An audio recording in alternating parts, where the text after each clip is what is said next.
O Brasil é o terceiro colocado entre os países com a maior participação feminina na ciência. Segundo o relatório da holandesa Elsevier, divulgado em 2024, considerando 18 países mais a União Europeia, 49% das publicações científicas por aqui foram assinadas por pesquisadoras. Nas áreas chamadas de STEM, que incluem ciência, tecnologia, engenharia e matemática, a proporção cresceu entre 2020 e 2022, de 35% para 45%. Mas mulheres ainda são minoria em cargos de chefia e gestão e enfrentam desafios antigos para manter a produção científica em meio a desigualdades históricas relacionadas ao gênero. É por isso que o Dia Internacional das Mulheres e Meninas na Ciência, criado em 2015 pela ONU, segue sendo uma data importante, sempre celebrada aqui no Canal Saúde e na Fiocruz. O Sala de Convidados de hoje é delas, das mulheres e meninas na ciência. Acho que a gente pode ter um efeito multiplicativo que a gente hoje nem tem a dimensão dele. Olhar para elas e pensar que elas podem ser cientistas do futuro. Estou adorando esses dias que estou passando aqui, experiência que vai ficar para a vida inteira. A minha expectativa é poder fazer invenções que apoiem nosso futuro. A ciência é muito diversa, tem vários campos de conhecimento que podem ser opções profissionais para essas jovens. Essa agenda na Fiocruz ganha força ano a ano. Eu tenho irmãs pequenas que estão em idade escolar, então esse projeto ele vai estar entrando nas escolas e elas vão estar tendo essa oportunidade que eu não tive de ter esse acesso mais cedo.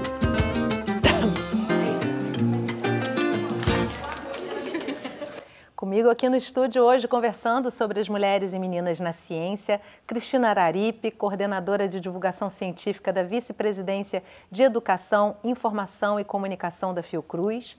E participando da conversa remotamente, Denise Pires de Carvalho, presidente da Coordenação de Aperfeiçoamento de Pessoal de Nível Superior, a CAPES, e professora titular da UFRJ. E Fernanda Stanisłaski, fundadora e coordenadora do Parenting Science. E a gente adora quando você participa de casa, me mandando as suas perguntas ou dividindo a sua experiência com a gente. Eu recebo aqui pelo WhatsApp 021 99701 8122 ou pelas redes sociais do Canal Saúde, então não vai deixar de participar. Que bom estar com vocês três aqui, Denise, Fernanda, Cristina, sempre contribuindo demais para a gente poder produzir esse programa. Vamos começar com você e eu quero pedir para cada uma de vocês, as três são cientistas, em que momento você se encontrou com a ciência? Isso é uma história de vida, né? E melhor a gente falar do momento presente, talvez, porque ter a oportunidade hoje na Fundação Oswaldo Cruz de participar de um movimento que envolve mulheres cientistas, profissionais da área da saúde, é algo muito, muito especial na minha trajetória como pesquisadora, né? Praticamente estou me dedicando full time, o tempo todo, ao programa Mulheres e Meninas na Ciência, que tem dois lados importantes para mim, enquanto cientista social, sou historiadora e socióloga de formação, e enveredei em determinado momento pelo tema da política de ciência e tecnologia. Não imaginava eu que queria trabalhar na Fiocruz com esse tema das mulheres na ciência. Sou, como mulher, né, militante, participo de movimentos feministas. Obviamente, eu sou uma mulher que começou sua carreira lá no século passado, nos anos 80, e pôde, né, beber muito das fontes inspiradoras dos anos 60 e 70, de mulheres fantásticas, que fizeram, né, toda a diferença para a gente, mulher, na luta de direitos e conquistas importantes. Mas hoje a gente está aqui para falar de uma especial que é tão necessária a gente falar dentro da academia, da universidade, das instituições de pesquisa, que é qual é o lugar que a mulher precisa, deve ocupar, tem o direito de ocupar nessas instituições. E a ciência, né, é um vasto mundo para a gente debater e conversar sobre isso. E diversidade na ciência é elementar para a gente poder conhecer o mundo, conhecer a vida, conhecer a história, conhecer tudo, né, Cristina? Sem diversidade a ciência não caminha. E aí, Denise, quero te convidar também a falar um pouquinho da sua trajetória. Você também é uma cientista e hoje presidindo o CAPES, que orgulho, né, ter uma mulher presidindo essa casa que oportuniza tanto investimento para a ciência, sempre no limite do que a política permite, né, de uma disputa grande por recursos, que é sempre complicada. Mas fala um pouquinho para a gente como é que você se encontrou com a ciência. Muito obrigada pela pergunta. Eu vou tentar ser breve, mas eu ingressei para a Universidade Federal do Rio de Janeiro com 17 anos e foi nesse ambiente da UFRJ que eu me encontrei cientista. E eu atribuo isso às professoras e aos professores que eu encontrei na universidade, que na verdade são professores e professoras pesquisadores, principalmente ali na área básica, e no Instituto de Biofísica Carlos Chagas Filho. Todos nós sabemos que o laboratório de biofísica nasceu na Faculdade de Medicina da UFRJ. O professor Carlos Chagas Filho é egresso da Fundação Oswaldo Cruz, da Fiocruz. Ele participava ativamente da pesquisa no Instituto Oswaldo Cruz e migrou em dedicação exclusiva para a universidade para criar esse laboratório. E criou essa ambiência onde o mais importante era a produção de conhecimento e não o gênero, era realmente o envolvimento e a vocação científica dos estudantes que ingressavam nos diferentes cursos da universidade. E eu fui uma dessas estudantes selecionada ali nos bancos da graduação por professores inspiradores. Me tornei a primeira mulher a dirigir o Instituto de Biofísica Carlos Chagas Filho, um enorme desafio para mim, sentar na cadeira do professor Carlos Chagas Filho, mas antes de mim eu tive mulheres que trilharam e abriram os caminhos para que eu chegasse a esse posto, como a Ida Sonvoloche, a Maria Aparecida Esquivel, as primeiras doutoras da Universidade Federal do Rio de Janeiro, e Doris Rosenthal, minha orientadora desde a iniciação científica. Então eu tive exemplos de mulheres cientistas e fui criada nesse ambiente que, na verdade, valorizava muito a produção de conhecimento e valoriza até hoje a produção de conhecimento. Costumo dizer que eu não sou médica que atuo na clínica, fiquei uma médica pesquisadora porque fui estudante da Universidade Federal do Rio de Janeiro, onde há uma ciência e produção de conhecimento pujante em todas as áreas do conhecimento. Fernanda, também te convidando aí para trazer um pouquinho da sua história, mas acho muito interessante você trazer também um pouco do Parenting Science, né? Eu acho, primeiro, observo assim, quanto é importante falar de parentalidade na ciência, não de maternidade, como se fosse algo que a mulher precisa resolver, né? É uma parentalidade porque cientistas homens são pais, né? E precisam também estar agregados nessa discussão. Fala um pouquinho para a gente da sua trajetória e da criação dessa organização. Bom, gente, obrigada pelo convite, é um prazer estar aqui com vocês. Eu sou bióloga de formação e ser cientista era algo que, mesmo sem entender exatamente o que significava, era algo que para mim era a única alternativa, né? Eu fui adolescente na década de 90, quando a gente tem o boom da genética, a clonagem da ovelha Dolly e tudo mais, e isso sem dúvida me inspirou de, é isso que eu quero seguir, essa carreira. Foi aí que veio a escolha da biologia, né, e foi nesse campo que eu me dediquei por muito tempo, né, dentro do laboratório, na bancada. Eu me tornei mãe, né, quando já era docente, e aí foi uma virada na minha carreira de cientista. Né? Eu continuei ainda na bancada por algum tempo, mas depois a vida me levou para ciência de uma outra maneira. E é assim que surge o Parenting Science, né? Esse movimento de cientistas, mães e pais de todo o Brasil, né? Da nossa experiência de conciliar, né? Termos nossos filhos durante geralmente o início da nossa carreira e as mudanças que vêm.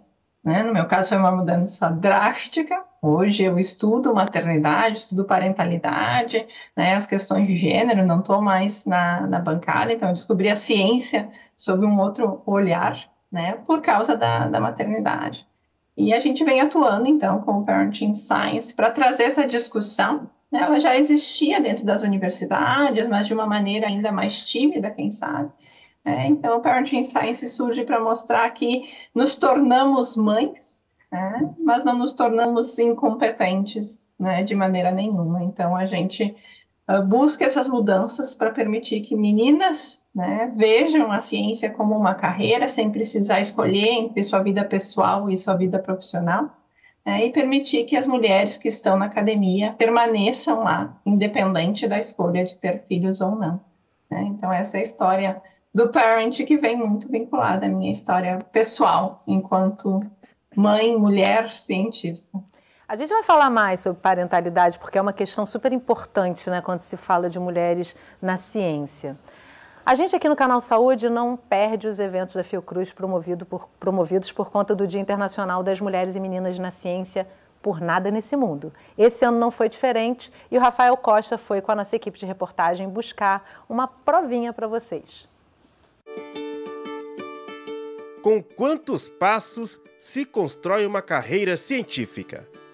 Para meninas do ensino médio da rede pública do Rio de Janeiro, saber, por exemplo, como é o dia a dia de cientistas da Fiocruz pode despertar talentos. A gente faz uma série de iniciativas, implementa iniciativas para que as meninas tenham a oportunidade de conhecer as atividades científicas da Fiocruz, os laboratórios, os grupos de pesquisa e verem que, na verdade, a ciência é muito diversa, tem vários campos de conhecimento e vários tipos de atividades que podem ser opções profissionais para essas jovens. As atividades fazem parte do Imersão no Verão, do programa Mulheres e Meninas na Ciência. A programação de 5 dias prevê estimular o interesse pela pesquisa científica. Esse mergulho no mundo da ciência também tem visita ao centenário e estiloso Castelo Mourisco da Fiocruz, símbolo que se tornou referência da saúde pública, conhecido como Palácio da Ciência. Eu achei, inclusive, o castelo muito bonito. Tô achando esse castelo maravilhoso, a coisa mais linda. Eu achei, tipo, uma obra de arte. Como construir com isso? E entre curiosidades, encantamentos e representatividade, as, quem sabe, futuras cientistas acompanharam atentas o presidente da Fiocruz reafirmar o compromisso com a equidade de gênero. Essa agenda na Fiocruz ganha força ano a ano e na minha gestão, que se inicia agora, eu pretendo dar todas as condições, gerar todas as condições para que esse programa cresça cada vez mais. Num auditório lotado, cientistas com sólidas carreiras apresentaram relatos inspiradores. Ali, cada olhar, cada sorriso conta como oportunidade de vivenciar novas experiências. Estamos aqui com 200 meninas selecionadas entre várias escolas, bairros do Rio de Janeiro, não só da cidade do Rio de Janeiro, do estado do Rio de Janeiro, para participarem conosco dessa celebração. A cerimônia, que reuniu autoridades, aconteceu no Dia Internacional das Mulheres e Meninas na Ciência, 11 de fevereiro, data instituída pela ONU desde 2015. A cerimônia foi conduzida pela coordenadora-geral do Canal Saúde. Ver as meninas, né, na plateia, pensar, olhar para elas e pensar que elas podem ser cientistas, cientistas do futuro, que elas podem estar aqui na Fiocruz construindo ciência em alguns anos, é uma alegria, assim, é emocionante realmente, né, dá vontade de agarrar e apertar, né? A Nailê transborda a empolgação. Ela é do Rio Grande do Sul e conquistou atenção ao falar da pesquisa que desenvolveu e até já conquistou uma premiação como jovem cientista. Eu fiz uma pesquisa sobre o desenvolvimento de uma membrana seletiva a partir de compostos extraídos da casca da banana para a descontaminação de águas residuais. Ter essas oportunidades disponíveis é muito motivador. Motivação que abre novos precedentes e gera transformação. Esse evento da Fiocruz eu tô achando muito importante, também muito encorajador. Tudo muito maravilhoso, eu tô adorando esses dias que estou passando aqui, experiência que vai ficar para a vida inteira. Tem coisa melhor de se ouvir para quem organiza esse evento, Cristina? Assim, anotei aqui, né, a imersão no verão, que foram 5 dias, né? Queria que você falasse um pouquinho dessas visitas aos espaços e também ao castelo e a seleção que vem de vários lugares do Rio de Janeiro. Como é que foi a seleção desse grupo de meninas e qual é esse roteiro que elas seguem aqui na casa? Então, desde 2019, quando a gente cria esse programa na Fiocruz, né, muito estimulado a data, né, que a ONU aprova numa assembleia. Tem toda uma questão por trás, tem uma institucionalidade que a gente queria transformar isso em algo interessante também para as jovens, né? Não só para as pesquisadoras. Eu depois queria falar sobre as mulheres cientistas, mas para a gente pensar um pouco por que celebrar essa data, né? Porque é uma oportunidade da gente trazer elas para terem contato com a história da ciência. Viram? Falar do Castelo Mourisco, Fiocruz, 1900, né?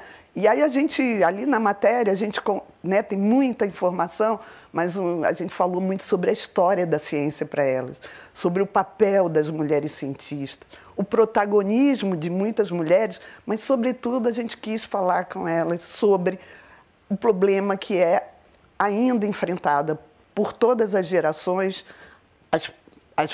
As futuras cientistas estão ali, mas se a gente começasse, e foi isso que nos estimulou, a falar sobre elas, sobre as histórias de mulheres que foram apagadas, invisibilizadas. Quando é que isso começou? Parece que é no século XXI. Não, gente, isso começou lá atrás. Começou com Berta Lutz, filha de pesquisadores desta instituição, que mandaram uma jovem de 19, 20 anos para estudar História Natural na Sorbonne, em Paris. Essa mulher volta, faz uma revolução nesse país, junto, é claro, com outras mulheres de sua geração.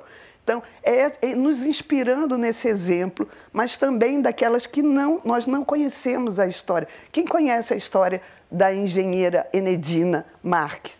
Então, a gente trouxe essas meninas para falar, claro, para celebrar, para comemorar, para fazer a festa. Foi muito bacana. Foi uma alegria só, um calor de verão para marcar 2025. Mas foi, sobretudo, para falar, você quer ser cientista? Você sabe que você pode ser... Até se você já pensou sobre isso, já pensou nessa possibilidade? Porque isso também é para você, né? Isso. E o que a gente pode ajudar? Claro, eu sou uma pesquisadora que trata do tema das carreiras científicas há muito tempo, aqui na Fiocruz. Há mais de 20 anos a gente se dedica a esse debate, o quanto é importante estimular jovens a seguirem carreiras científicas. Isso é um enorme desafio para os pesquisadores. A Fiocruz sempre se preocupou com isso, só que, olha que coisa boa, a gente agora pode falar, como pesquisadora, sobre o trabalho que a gente faz, mas com os nossos grupos, mas pode falar também sobre abrir oportunidades para jovens. Então, isso, a gente casou a pesquisa que a gente faz lá, né, com os nossos grupos, nossos colegas, com uma possibilidade concreta, que é de trazer jovens e novas questões, né, que vão aparecer por aí. E olha só, a gente está com algumas participações aqui da audiência, mas eu queria, antes de trazê-las, Denise, falar um pouco do Comitê de Equidade de Gênero que você criou na CAPES em 2018 e que foi republicado em 2022, assim, porque quando eu abro o programa falando 49% das pesquisas ou dos artigos científicos publicados no Brasil são assinados por mulheres, é realmente incrível, mas esse número não representa ainda uma equidade de fato. Então, eu queria que você falasse um pouco desse comitê e como é que você percebe o caminhar brasileiro nessa busca por uma equidade robusta de fato para as mulheres na ciência. Excelente colocação. Na verdade, esse era um grupo de trabalho que foi criado em 2018 pela CAPES, que chegou a se reunir algumas vezes, mas teve seu trabalho descontinuado. Esse grupo de trabalho volta a ser publicado no final de 2022, mas também não se reúne. E eu assumo a CAPES há um ano, né? Dia 16 de fevereiro fez um ano que eu estou aqui na CAPES, e assim que eu cheguei, eu entrei em contato com Letícia Oliveira, que Fernanda conhece bem, né, do Parenting Science, e Letícia é uma liderança na área de equidade de gênero, e nós então, nos reunimos e tentamos retornar, a proposta era retornar com esse, que era um grupo de trabalho, e eu decidi que não era mais momento para termos um grupo de trabalho, que o que nós precisávamos é ter um comitê permanente de ações estratégicas e políticas para a equidade de gênero com suas interseccionalidades. e daí eu tive a grande honra de publicar a Portaria 215 de julho de 2024, instituir esse comitê, que é um comitê permanente, que ganhará em breve um local junto aos demais colegiados da CAPES no nosso site, portanto, passa a ser um colegiado da CAPES. E por que isso é importante? É muito importante que nós saibamos que o Brasil tem, há muito tempo, mais de 50% de mulheres como pós-graduandas, seja no mestrado ou no doutorado. E também há mais mulheres tituladas. Nós somos maioria, desde 1997, entre as tituladas com mestrado, portanto, há quase 3 décadas. E quando observamos as doutoras, somos maioria de doutoras também, a partir de 2004, portanto, há mais de 20 anos, há um número maior de títulos concedidos para mulheres entre mestres e doutoras do país. E por isso, 49% da produção científica nacional é feita por mulheres. Mas veja que aí já há um gargalo, já há um efeito tesoura, porque as mulheres se titulam e não necessariamente continuam na carreira. E o que é mais impressionante é o fato de que, quando observamos o corpo docente da pós-graduação, ele é majoritariamente masculino. É só para dar um exemplo da importância desse comitê para definir políticas para a equidade de gênero. Não é possível continuarmos assim. Somos maioria entre as pós-graduandas, somos maioria entre as tituladas, em praticamente todas as áreas do conhecimento, com exceção das áreas de ciências exatas e engenharia, somos maioria como pós-graduandas, mas não somos maioria na maior parte das áreas do conhecimento como professoras da pós-graduação. Ótimo panorama para quem não compreende plenamente, né, onde é que fica a dificuldade dessa pluralidade, da diversidade de gênero realmente na ciência. Eu quero trazer aqui 2 contribuições. A Marise Sobreira, da Fiocruz Pernambuco, diz que gostaria de parabenizar o Canal Saúde pela escolha das entrevistadas. A gente já agradece a Cristina Araripe, que nos trouxe as indicações, as sugestões, participou ativamente com a gente da produção desse programa. Mulheres que nos representam e inspiram, a amiga querida Cristina Araripe, Denise Pires e Fernanda Stanisquato. Ih, agora está pequenininha a letra aqui, Fernanda. E o Rodinei diz o seguinte, que um país ainda com tanta carga de machismo, é preciso que se estabeleçam leis adequadas às situações específicas das mulheres, as quais muitas vezes estão vinculadas às suas relações com homens, como na gravidez, que garantam um maior acesso e participação efetiva destas no desenvolvimento científico. E voltando aqui a Marise Sobreira, ela diz também que gostaria de ouvir das convidadas sobre o efeito tesoura na carreira das mulheres. Vou começar com você, Fernanda, pontuando essa questão e também falando da questão da parentalidade, o que está envolvido nisso, né? Porque é uma pausa na vida, na carreira científica dessa mulher e o que muitas vezes não é visto socialmente, né? Exatamente. Então, bom, em relação ao efeito tesoura, né, a Denise trouxe esse termo e é algo que a gente já conhece há muito tempo, né, que lá na base estamos as mulheres, obviamente, olhando todas as áreas, né, estão as mulheres como maioria, ou pelo menos igualmente, né, em termos de números. Mas assim que a gente avança, né, na nossa carreira acadêmica e científica, a gente vai perdendo essas mulheres. Né, e a gente tem exemplos muito drásticos, como só aos 105 anos de vida da Academia Brasileira de Ciências, a gente tem a nossa primeira presidente mulher. E, obviamente, eu espero que eu não precise dizer isso, mas direi, não é uma questão de capacidade, tá, gente? Não é porque as mulheres não são feitas para ocupar cargos de liderança. Existem vários fatores que contribuem para esse efeito tesoura, né? A gente tem conversado muito sobre a questão dos estereótipos, né? E aí entra essa questão dos programas como o que a Cristina tem aí na Fiocruz e todos os programas de meninas na ciência, para mostrar desde cedo que não existe uma carreira para elas. Né? Elas podem ser engenheiras, matemáticas, cientistas, o que for. Não existe algo que elas nasceram biologicamente determinadas a cumprir. Então, essa questão dos estereótipos influencia muito nessa questão do efeito tesoura em determinadas áreas. Questão de assédio, gente, nossas universidades não gostam de falar isso, mas a gente perde, sim, muitas mulheres ao longo do caminho, porque é um ambiente que muitas vezes se torna hostil. E a questão da parentalidade. O nosso participante deixou, claro, algo muito importante. É uma questão social das nossas relações.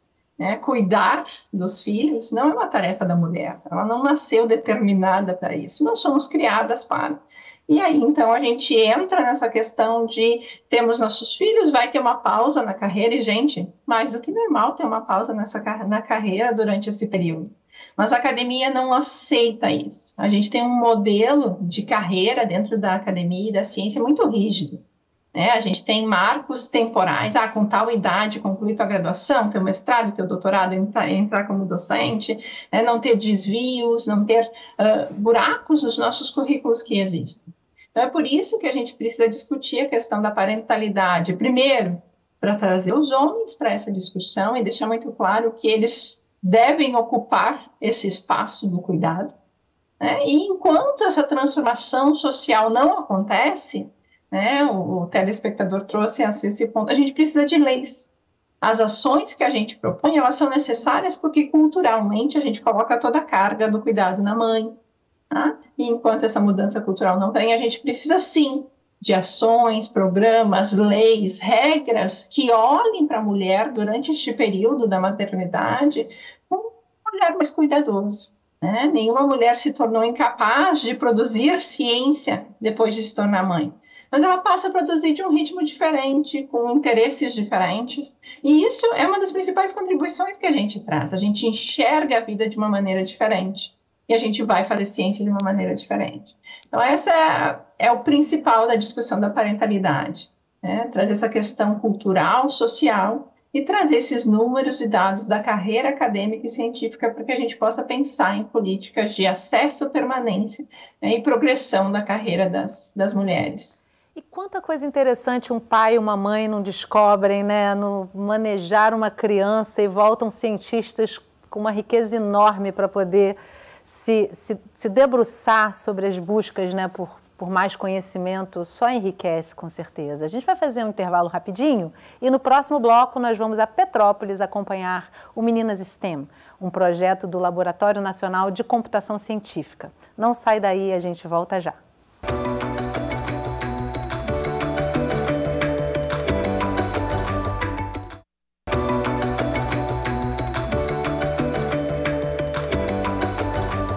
Sala de Convidados está de volta conversando sobre mulheres e meninas na ciência. Comigo no estúdio para essa conversa, Cristina Araripe, coordenadora de divulgação científica da Vice-Presidência de Educação, Informação e Comunicação da Fiocruz. E participando da conversa remotamente, Denise Pires de Carvalho, presidente da Coordenação de Aperfeiçoamento de Pessoal de Nível Superior, a CAPES, e professora titular da UFRJ. E Fernanda Stani Suaski, fundadora e coordenadora do Parenting Science. E você que ainda não participou do programa de hoje, manda as suas perguntas e seus comentários pelo WhatsApp 021 99 701 8122 ou pelas redes sociais do Canal Saúde. Não basta que haja mulheres e meninas na ciência, se elas não puderem escolher livremente suas áreas de interesse. A gente acompanha agora o projeto Meninas STEM, que incentiva jovens estudantes a se encorajarem nas áreas de tecnologia, engenharia e matemática.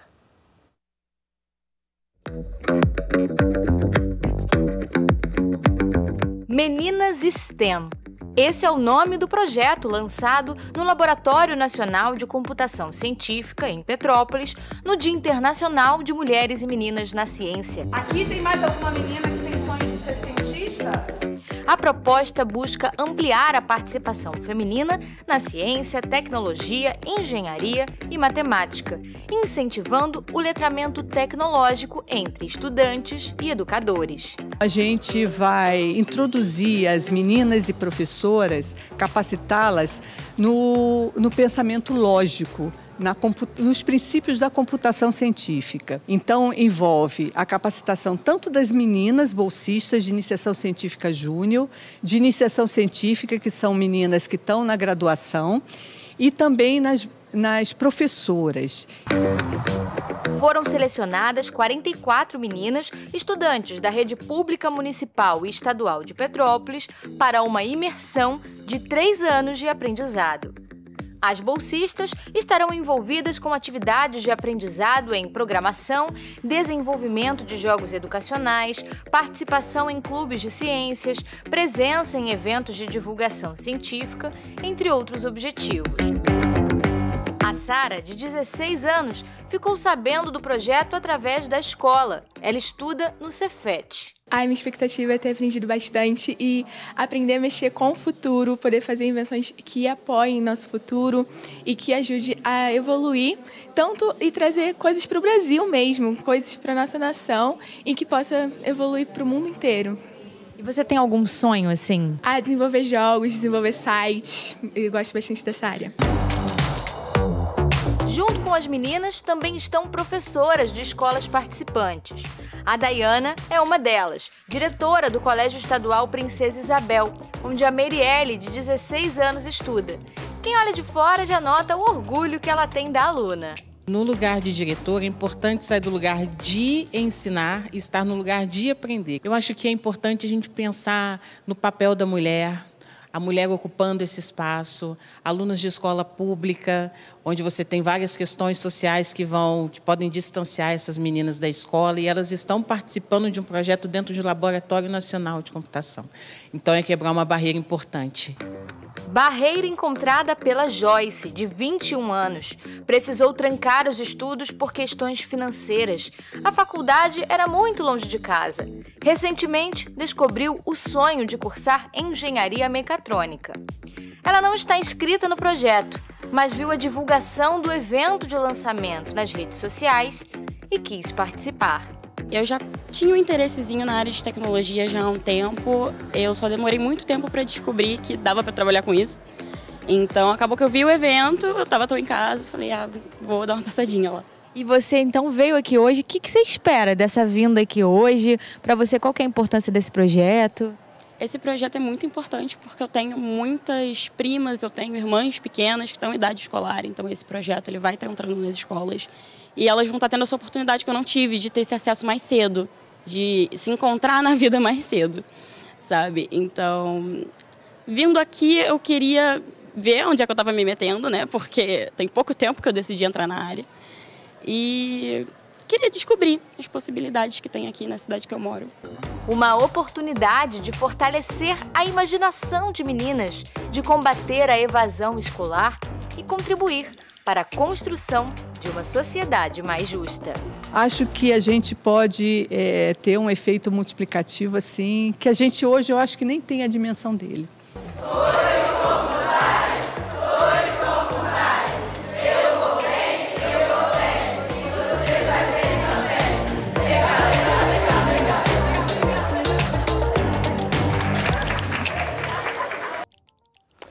Cristina, queria voltar com você falando um pouquinho do STEM e também aproveitando já para trazer um pouco do STEM na saúde, né? Que é um projeto específico aqui na Fiocruz, falar um pouquinho dessa mentoria. Os desafios não cessam, né? Sem esquecer todo esse momento importante que foi da gente propor e conseguir convencer, né? Não era muito difícil, a Anísia assumiu, né? A atual ministra da Saúde foi presidente da Fiocruz. Então, quando ela assume a presidência, ela estava muito preocupada com a questão da subrepresentação de mulheres nos principais cargos de dirigentes da instituição. Aquilo ali começou de uma maneira muito... Vamos conversar sobre isso, vamos falar, mas logo eu, por exemplo, que estava trabalhando com o tema das carreiras científicas na instituição, falei, olha, a gente tem que avançar, não é só uma questão, né, do tema da política, né, institucional, que se aqui tem peso, imagina, né, pensar as instituições como todas, as nossas universidades, os outros centros de pesquisa. A gente foi tateando. Levou um tempo, mas a gente chegou, e agora eu acho que a gente conseguiu construir uma proposta onde nós vamos dar continuidade a um conjunto de iniciativas, como Imersão no Verão, onde a gente quer trazer as meninas para elas conhecerem a área de saúde como um todo, mas vamos dar atenção a algumas áreas onde tem realmente subrepresentação, e é na engenharia aqui na Fiocruz, é na área de automação.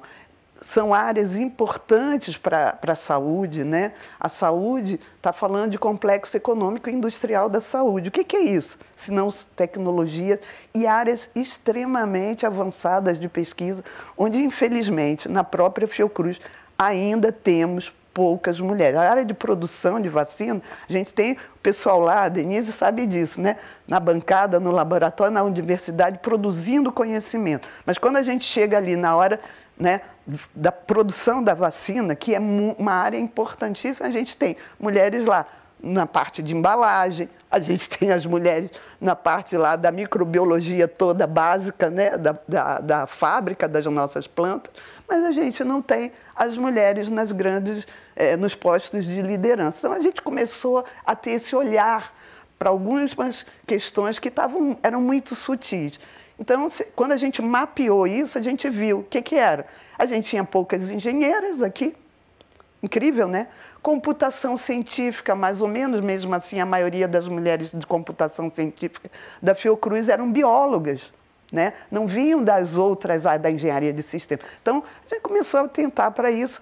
Então, o STEM na saúde é também estimular meninas. Então, vamos dar bolsa para as meninas de todas as universidades públicas do estado do Rio de Janeiro. Né? Com instituições fora Fiocruz. A UFRJ, a UF, a UERJ, a UENF, todo o Rio de Janeiro vai vir aqui para a Fiocruz, a gente vai debater, vai falar sobre empoderamento feminino, sobre mulheridades. O Canal Saúde vai cobrir e tudo, parentalidade. com certeza. Vamos abrir o leque de possibilidades. Lindo. As meninas precisam desse olhar atento também para o futuro estar aí, batendo a nossa porta. Agora, Denise, ouvindo toda essa nossa conversa aqui, também é importante a gente olhar para a questão da mulher negra na ciência, né? Que se já é difícil uma mulher, gênero somente, chegar a viver da ciência, né? E se colocar nesses lugares. Eu até fico ouvindo aqui aquele homem mais conservador pensando, mas qual é o problema de você não estar no topo da pirâmide, né? Me parece que é uma coisa assim, quase uma vaidade, né?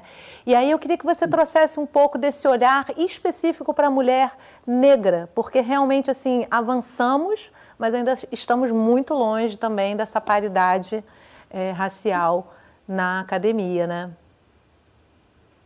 Com certeza. Daí a importância do comitê permanente da CAPES também lidar com a questão das interseccionalidades. Quando nós observamos o Brasil como um todo, as mulheres recebem um salário cerca de 30% em média menor do que os dos homens para o mesmo cargo com a mesma formação. E não é diferente quando olhamos para mestres e doutoras. Então, as mulheres mestres recebem menos, as mulheres doutoras recebem menos. Então, veja, com a mesma titulação, no mesmo cargo, há um salário menor. Quando observamos a mulher negra, esse salário é ainda menor. Então, quando nós olhamos, tanto a mulher quanto o homem negro recebem ainda menos do que a mulher branca. Então, é muito importante que nós tenhamos políticas para diminuir essa desigualdade que é injusta, né? Só conseguiremos ter justiça social se conseguirmos implantar políticas públicas que sejam fundamentais para que essas diferenças, dependendo de gênero e etnia, elas não aconteçam mais no nosso país. Eu ressalto a lei que o presidente Lula sancionou, que garante igualdade salarial entre mulheres e homens. O presidente sancionou essa lei no ano passado, ela precisa passar a funcionar para que o Brasil avance, sem nos esquecermos que ainda há muito a avançar com relação às mulheres e homens pretos do nosso país. E eu queria, por último, nessa questão de STEMs, ressaltar que nós temos aqui na CAPES o dado de que na área de ciências exatas e também na área das engenharias, essas são as áreas nas quais as pós-graduandas são minoria. Então, nós temos 54% de pós-graduandas, quando pegamos todas as áreas, mas na área STEM, elas são cerca de 30%. As mulheres são apenas 30% das áreas das engenharias STEM. Daí a importância desse projeto da Fiocruz e também do projeto Futuras Cientistas da CAPES. A CAPES tem esse projeto, esse é um Prêmio CAPES Futuras Cientistas, que justamente estimula e evidencia e pretende dar mais visibilidade para as professoras, para as tutoras e para as estudantes na área de STEM, com premiação, com medalha e certificado para as estudantes na área de STEM, e uma de cada estado da federação, e para 27 professoras e 15 tutoras, uma de cada região do país, no caso das tutoras, com prêmio em dinheiro e participação em evento científico. É muito importante que nós continuemos para diminuir essa diferença enorme nas áreas STEM, diferença de gênero e também com suas interseccionalidades. E assim, interessante também a gente refletir, quem está em casa, quem não está muito próximo da ciência, pensar que toda pesquisa, todo descobrimento começa com uma pergunta de pesquisa. E a depender de quem faz essa pergunta de pesquisa, ela vai ser uma pergunta direcionada a um tema que muitas vezes fica esquecido ali. Por isso que é importante mulheres pretas na ciência, é importante ter uma diversidade ampla para que essas perguntas também sejam diversas, né? Só passando aqui pela minha cabeça o quanto que isso é importante. E aí, Fernanda, eu trago para você de volta a questão da licença maternidade, que passou a ser registrável no currículo Lattes, né, a partir de 15 de abril de 2021. Queria saber como é que tem sido a repercussão da inclusão da maternidade no Lattes, se também pode se registrar paternidade no Lattes, né? Que seria também importante, né? E a importância de se começar a normatizar algumas coisas para que isso seja colocado de forma clara no tabuleiro ali e aceito a partir de medidas legais, normas que incentivem isso, né? Então, bom, a questão da maternidade no Lattes, né? Com certeza foi um marco muito importante, né? E não é apenas uma informação, né? Ela tem sim algo cultural importante de mostrar que a maternidade faz parte da nossa carreira, né? Isso é fundamental, mas tem uma implicação prática, né? E foi essa a razão da demanda que a gente entregou para o CNPq em 2018, né? E foram muitas reuniões e pedidos para que em 2021 virasse, né, uma realidade de existir esse campo no Lattes. Então, quando a gente vai olhar o currículo de alguém que teve filhos recentemente, vão existir buracos. Formalmente, a mulher está afastada por 4 a 6 meses, dependendo da instituição, né, do período da licença. E, obviamente, gente, né, criança com 6 meses de idade não é independente. Então, existe, né, todo um período, né, e os nossos dados do Parenting Science mostram que, pelo menos por uns 4 anos, existe uma queda na taxa de publicação, que é a maior, né, o maior índice que a gente olha nos nossos currículos. Tá? Então, é importante sinalizar isso no currículo e dizer, olha, não foi nada que aconteceu no sentido de eu parei de produzir. Não, estou num período de adaptação a essa nova, né, jornada que eu estou vivendo enquanto mãe. Então, foi extremamente importante ter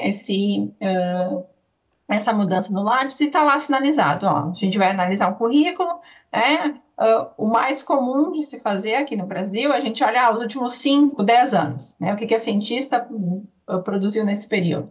Então, se eu tenho lá sinalizado a licença nesse período, eu vou olhar 7, 12 anos. Então, a gente compensa esse período da maternidade. Existem alternativas de usar fatores de compensação e tudo mais, mas a ideia é essa, de ter, na prática, o reconhecimento dessa pausa na carreira, porque senão, o que acontece? A gente coloca a mulher num círculo vicioso, né? Ela vai produzir um pouquinho menos e é normal, gente. Isso vai acontecer, faz parte da vida. Tá? Mas aí, com um pouquinho menos de produção, ela vai ganhar menos bolsas, menos verba, com isso ela vai produzir menos ainda. Aí a gente fica nesse círculo que precisa ser quebrado. Tá? Então, essa foi a vantagem, né, a ideia de ter a maternidade no Lattes. Isso foi em 2021. Recentemente, houve uma nova atualização do Lattes, então não é só... O campo sempre foi licenças, né, mas lá dentro só existia licença maternidade. Hoje existe licença maternidade, licença paternidade e licença adoção, porque por termos, né, por motivos legais, apesar de não existir diferença de mãe biológica e mãe adotiva, né, por termos legais em função do tempo de licença, ainda existe uma distinção. Nós temos toda uma discussão sobre isso. Sim, é possível informar a licença paternidade, mas por que nossas políticas são sempre voltadas para as mães? A gente não defende... Quando a gente está falando de produtividade, coisas básicas, um estudante que tem filho, obviamente a gente precisa que ele tenha reconhecimento, né, abono de faltas por causa do atestado de um filho. Isso os pais precisam ser incluídos. Mas todos os dados que a gente tem de produtividade, no sentido de publicações e impacto na progressão da carreira, mostram que os pais não sofrem esse impacto. Inclusive, tem alguns dados, não aqui do Brasil, mas de outros lugares, que mostram que em algumas áreas os pais passam a publicar mais do que os homens sem filhos.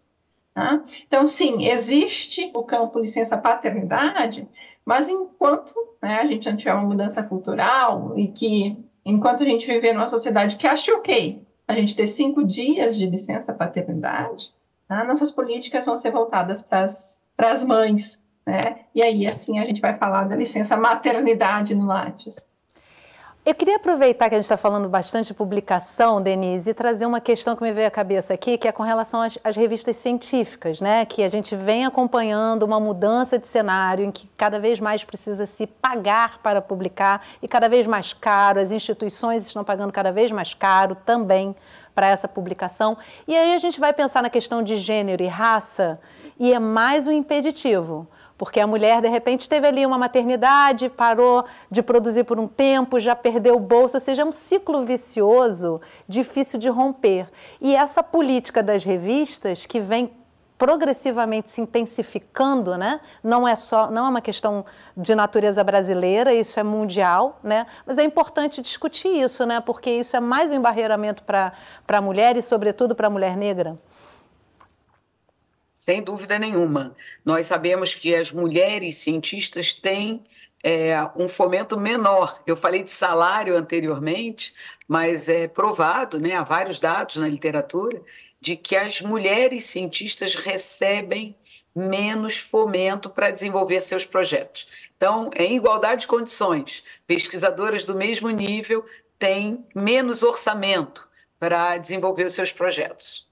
O que é grave, daí a importância das políticas de equidade de gênero. Mas a CAPES, ela, nesse momento, nós aqui estamos fazendo, né, acordos que nós chamamos de transformativos, porque o nosso Sistema Nacional de Pós-Graduação ele é muito assimétrico. Então, há as diferenças relacionadas a gênero, mas há muitas diferenças ainda nas diferentes regiões do nosso país. Embora tenham sido implementadas políticas que destinam há mais de uma década 30% dos recursos, pelo menos 30% dos recursos investidos em ciência, tecnologia e inovação. Para as regiões Norte, Nordeste e Centro-Oeste, nós ainda temos programas de pós-graduação nessas regiões em menor número e ainda não, na sua maioria, não são programas de excelência, e tem um percentual de programas de excelência que é muito menor do que o restante do Brasil, portanto, as regiões Sudeste e Sul.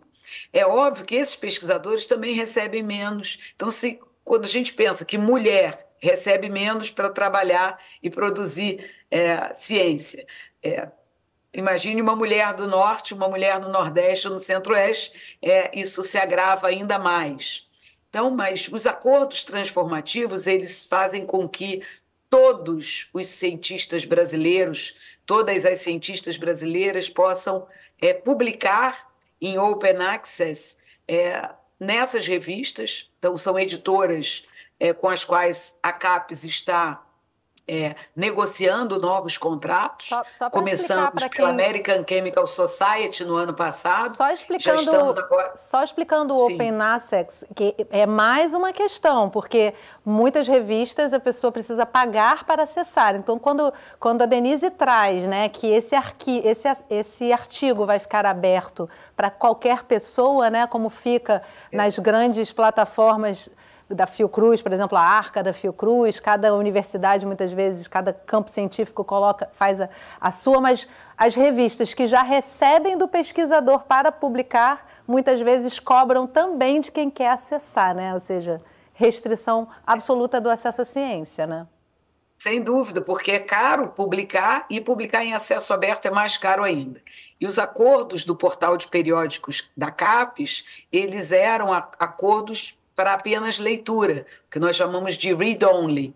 E nós temos transformado esses acordos, conforme os contratos eles vêm terminando, temos transformado esses acordos em acordos read and publish. Portanto, os pesquisadores e as pesquisadoras brasileiras não só leem os artigos dessas editoras, do portal de periódicos CAPES, que nós damos acesso a todo o Sistema Nacional de Pós-Graduação, às instituições, aos pesquisadores e os estudantes, aos pós-graduandos. Nós agora estamos pagando para que eles possam publicar em acesso aberto também nessas editoras. Isso é muito importante, né, Cristina? A gente está caminhando para o finalzinho do programa, tem pouquinho tempo, mas eu queria resgatar ali uma questão que aparece na matéria, que é a fala da diretora, se não me engano, quando ela diz que a professora, junto com as alunas, participam desses momentos, ou seja, aí Márcia Correia Castro, nossa coordenadora geral, aparece na matéria também falando das cientistas do futuro, né? Ou seja, os eventos que a gente cobriu hoje, mostrou nas nossas reportagens, demonstram, convidam esse público de não só meninas, mas também as professoras. Qual a importância de se envolver a professora nesse espaço de debate? Fundamental e estratégico. Vamos lembrar que todo esse debate começa lá atrás, na ONU, em torno da questão da desigualdade. Nós somos um país onde essa desigualdade se manifesta em todos os campos, na ciência, mas, sobretudo, na educação. E aí é que a gente tem que lembrar o quanto foi importante, o quanto é importante, além da gente pensar enquanto instituição de ciência e tecnologia, nas jovens, no nosso futuro, formar jovens para serem cientistas, a gente pensar qual é o papel da educação básica num país tão desigual como o nosso. Então, essa professora que participa de uma iniciativa como essa, que participará da nossa, também vamos oferecer algumas bolsas.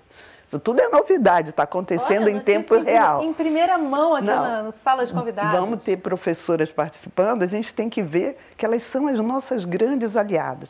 Levar para a sala de aula do ensino fundamental e médio esse debate, essa discussão, que diferença a gente pode fazer no futuro. É isso que a gente almeja, é isso que a gente pretende alcançar, e rápido, porque o relógio está contando e as mulheres não estão mais querendo esperar aquele tempo histórico. Né? Não é para a próxima geração somente, é para agora. Já. Fernanda pediu para comentar. Não, só um comentário rapidinho sobre isso. Eu tenho 3 filhos, 3 guris. Né? E um momento meu filho do meio falou algo tipo, mas as meninas não gostam de ciência. Vejam bem, meu filho que vive no meio dessas discussões. Né? Então, é fundamental que a gente tenha os docentes, as professoras da educação básica cientes disso. Muitas vezes é inconsciente o que a gente reproduz de estereótipos. Então, elas estarem presentes nessa discussão e terem este olhar é fundamental, gente, porque não somos só nós em casa que vamos dar conta de criar uma nova geração. A escola tem um papel fundamental e elas precisam desse olhar. E, Denise, para a gente fechar o programa, um prazer enorme poder contar com a presidente do CAPES com a gente nessa conversa, né? Eu queria que você trouxesse um pouquinho o que você vê como prospecta para o futuro, assim, né? Olhando para tudo que a política muitas vezes não consegue, não pode dar conta, e o que podemos avançar, estamos conseguindo avançar, como é que você percebe o futuro próximo? Muito obrigada mais uma vez pelo convite, um prazer estar aqui com a Cristina e com a Fernanda.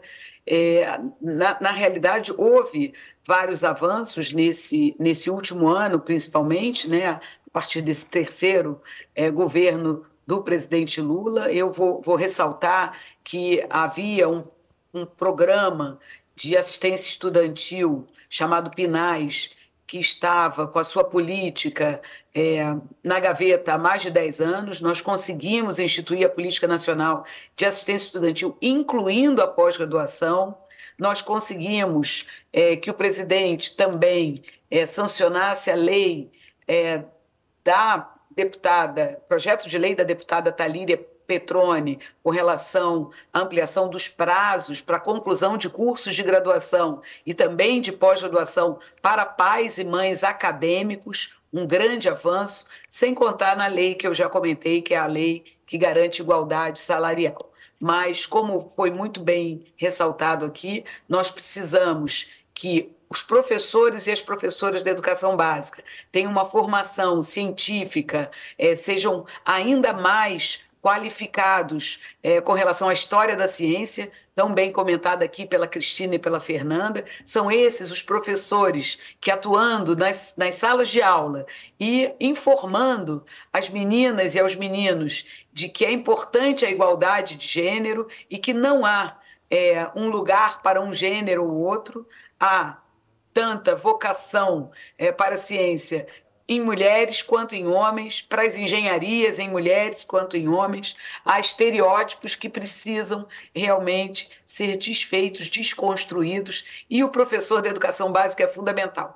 Daí a importância de qualificarmos cada vez mais os nossos professores de educação básica, e a CAPES tem 2 diretorias que fazem esse ano 18 anos, que estão formando professores para educação básica. Recentemente, um novo curso de especialização na área de metodologia científica, que pode ser acessado pelos professores de educação básica do país inteiro, através da Universidade Aberta do Brasil. Ele vai iniciar em breve.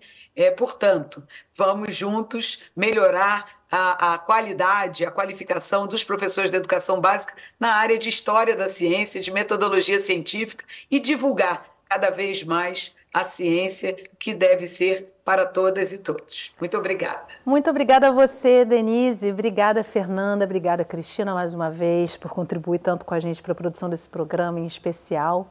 E obrigada a você que acompanhou o programa de hoje aqui pelo Canal Saúde, um dos nossos canais parceiros. A ciência sem diversidade é uma ciência deslocada da realidade. Então, se você é jovem cientista ou já é uma pesquisadora, é sempre bom lembrar que lugar de mulher é onde ela quiser. Compartilhe essa conversa pela plataforma ou pelo aplicativo do Canal Saúde. Lá você vai encontrar um acervo com a nossa programação completa. E não esquece que toda semana a gente tem um assunto relevante para dividir com você, então não vai perder o próximo programa. A gente se vê.